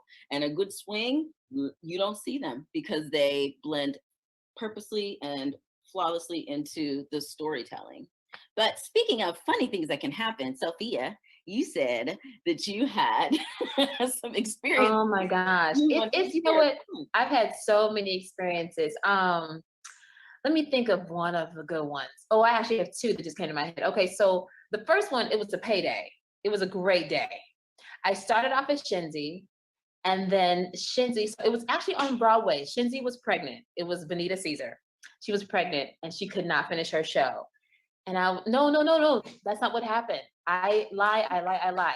That did happen, but it's not the same story. See, there's so many stories. After 8 years, so many stories. I started off as Shinzi, and then the Nala got hurt. Oh my God. And so I had to switch onto the Shinzi track. Oh, that was a payday. Was that before or after Shadowland? Did you have to think? Did you have to do be prepared and So I put my whole makeup. I put my whole makeup on, but thank goodness I don't think it was before the graveyard scene. I think I just did the elephant, and then had to switch over to Nala. I feel like, there was this. I feel like this happened in Vancouver. Really? There was something that happened in Vancouver with you where I came to you and I was like, you were filling in. And you had to go on, maybe it was Nala, I can't remember, but you were already playing something and you weren't even there. You were filling in, I think, for Sarabi, and you had to go in the middle of the show and switch characters because we didn't have anybody left. I think so. Okay, so maybe I was like, company. Yeah. We never had a rehearsal with this group, but I was like, can you do it? We don't have anybody. And she sprained whatever, she was sick, she sprained her ankle, whatever happened. Yeah. And it was right at the beginning of the second act and we were freaking out. We didn't have anybody. I just, there's so many times when saving the day. Saving the day. And you hadn't rehearsed it with this cast in that grouping. Sounds about right. But see, I like that kind of thrilling things. Like there were plenty of times when, I think all of us we can share a moment where we were like in the middle of a scene realizing, oh my God, I'm in the wrong spot. I remember one time looking at someone and being like, who are you? I'm me. Who are you? I'm you. Oh shoot. You know what I mean? It's like, where the heck am I? So yeah, I've definitely had those moments, and then in The Lion King, of course, it's not really safe because you got floors dropping, you don't want to die on that stage. You don't want to die. But it's so thrilling. Kendra, what's the scariest thing or most amazing thing that happened to you in the show? I'm just remembering a night where everybody was out. It was like one of those like super duper split tracks. It's like name. And I was just about everybody in the show. Like I was in the banner. I was dancing like 2 different tracks. There were no women. I was a singer too. I was happened to you so many times, Kendra. But I literally, and I remember I had stuff on the bench, but I'm telling you, I saved that sheet because it was so much fun. Like to me, I was like, this is amazing. Like I get to play every single role tonight. I get to be a guy, I get to run the banner, I get to be a singer down the aisle. Like it just, to me, that was so much fun, even though it was like a hot mess. Like it was very few people on stage and just trying to also like being part of that process of figuring out, okay, what do we need to plug in? Like, what can we not do without? And that puzzle, like I enjoyed figuring that puzzle out too, like who to put where and who to fill in. So that's one of many. I think just looking at everybody's faces, I think I just have so many memories of you guys, like just all the crazy nights of like, it's true. It's like sometimes it'd be so many like, oh my God, who am I tonight? Wait, am I with this part? But like I would get so confused sometimes too. Also, I remember Ottawa, which is my golden city. I'm gonna ask Andrew about funny stories for him. There was an entire city for 4 weeks where I did not go on one time. And I'm sure it's a glorious place. I really enjoyed myself. But what will go down in my memory is that I did not, and I mean, this is rare because Sofia and I know we were always at least one person, if not multiple people. But for one glorious city, I did not. Like every time I went, I was like, for real? I can't. That's so funny. That's a very rare occurrence in the life. Rare. The whole city. I can't say that I ever did. That's amazing. And people are like, and you got paid. I'm like, absolutely. Oh, that's the deal. I don't do it anymore, so they can't take the money back. But yes, I'm paid for what I know more than what I do. Exactly. What happened to you, Andrew? Well, let me see, because I have so many funny things, or scary things. But let me see if I can find a way to come at it from a different angle. Well, I mean, things that I've seen on stage. Is this for children, right? Yeah. We'll do the late night show later. Oh, no, not like that. I just was letting them know that these shows are serious. Oh. We have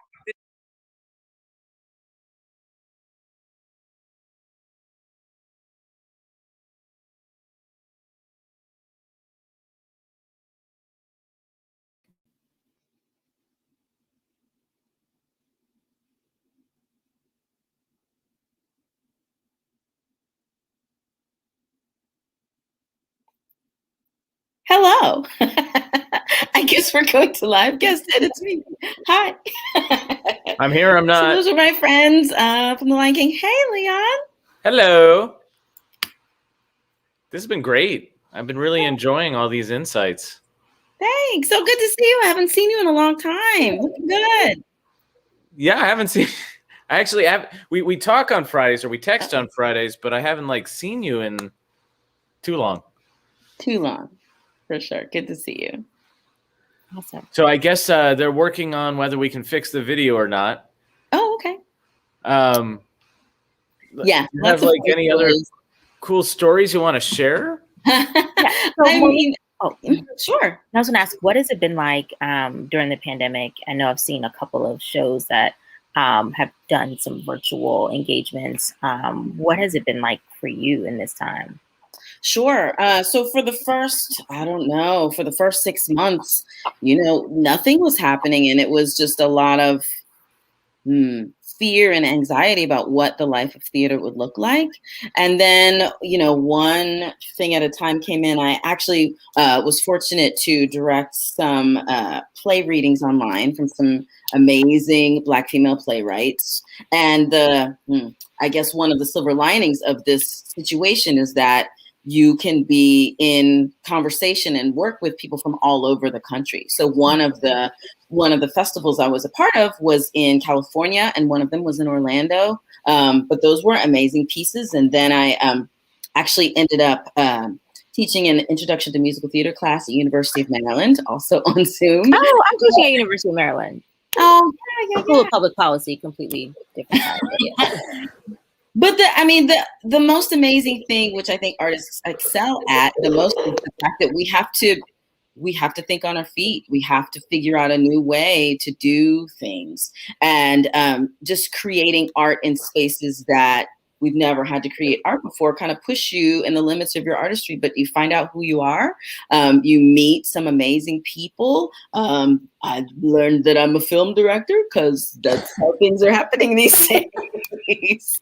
But it's fun to just, work with people that you would have never met before and learn, finally be a part of pushing what this new experience is forward. I think people are a lot more interested in authentic work and what we actually want to say and what we want to share. So it's a really cool space to work with people and say, now that this train stopped moving for a minute, what do we have to say and how can we say it in a new way? So it's been really, really interesting. Ooh, very, very cool. Hi, Margot. I haven't seen you either. Hi, Monique. It's good to see you. Thanks for the videos and discussion. It's always nice to hear about swings. Oh yeah. Good for the kids. It's one of those things where you don't know that you can do it until you have to do it. And there's a whole lot of fear when you're figuring that out. Because you're like, I'm on now for who? What? okay. I hope I don't fall off the stage or hurt anyone or jump in front of Simba's scene. But you know, everybody, we all made it through. There's a system, and yeah, you learn what you're made of. But, What's the shortest lead time you've gotten as a swing when you were on? oh wow, probably about 5-10 minutes. And sometimes you're on for someone, and then they say, and now you're on for someone else. So you are singing one part and physically someone else. But, you know, it's once you get over that, oh, this is what I'm doing, then it's just fun. Then it's just like, okay. And it's like war stories. You can say, guess what I did? I was 3 people and we're peaking at the same time. But yeah, it really did. I mean, as far as directing, it helped me immensely because there's no one way to do anything. I'm like, okay, so this is Zoom. Fine, great. Okay, we got to make videos. Okay, fine. Oh, we only have 5 people in the show. We can make it work. Sure. There's no hard and fast. You just figure it out because once you swing, everything is just right there in front of you. But, for example, Seussical with like 11 or 12. Right. Yes. There were times when I was Sour Kangaroo, but then also on as myself and then probably covering some other vocal part. Yeah. So yeah. What advice would you give for someone who wants to do stage acting? And I believe one of the dancers mentioned sometimes people look at swings like, oh well, that's not the lead. Like what advice would you give for someone who wants to go into theater? Study, be really good at what you do, follow your passion. So if you want to sing and study people who have come before you, learn your technique, because when you have to, in mid-show, go from a soprano part to an alto part and you're running, you don't have time to think about where's my placement. You got to know that already. So the more work you can do, the more prepared you can be for the opportunities that come up. And then also, I think this is advice I give to any kids that I work with now, write. This is a world where any ideas, any stories that you have are all valid, can all be valid interpretations of art, and especially the experiences that we're having now. I can't wait to see the amazing art that's going to come from this experience, and they're going to come from everybody's experienced this in a different way. So from the youngest person to our seniors, everybody has a story to tell, and I can't wait to see how this experience, hopefully in some positive ways, have changed them on stage. So I would say study and write, because no one's going to be able to tell your story like you can. And with the world the way it is, there's so many opportunities for your art to get out. There's no more, I have to wait for this person to call, I have to do this. There's no more steps. It's exploded. You can write something and send it to Shonda Rhimes and say, Shonda, please read my play. And she might write you back and say, this is awesome. After Bridgerton, we're going to do your piece. That's awesome. And I'm loving the fact that you're talking about writing. Wouldn't even have occurred to me, but we've been doing our Q Fests to give writers opportunity. And we'll have another one this spring. So like all you writers out there, start thinking about it. We're going to have another Q Fest. Whatever you write, we're going to produce with professional actors on our Sunday stream. So like put it out there. We have about 1 minute left, and we have to just remind again, this is a fundraiser. We're having a lot of fun, but we're here to raise money to bring home the adventure. So if you can, please make a donation by texting adventure to 56651. We are north of $81,000 towards our $100,000 goal, but we need every gift we can get from $5, $50, $5,000, whatever you're capable of doing. Please, again, text adventure to 56651. Thanks so much for having me. Have fun. Thank you for coming. Great to see We you. can keep talking now until they cut us out.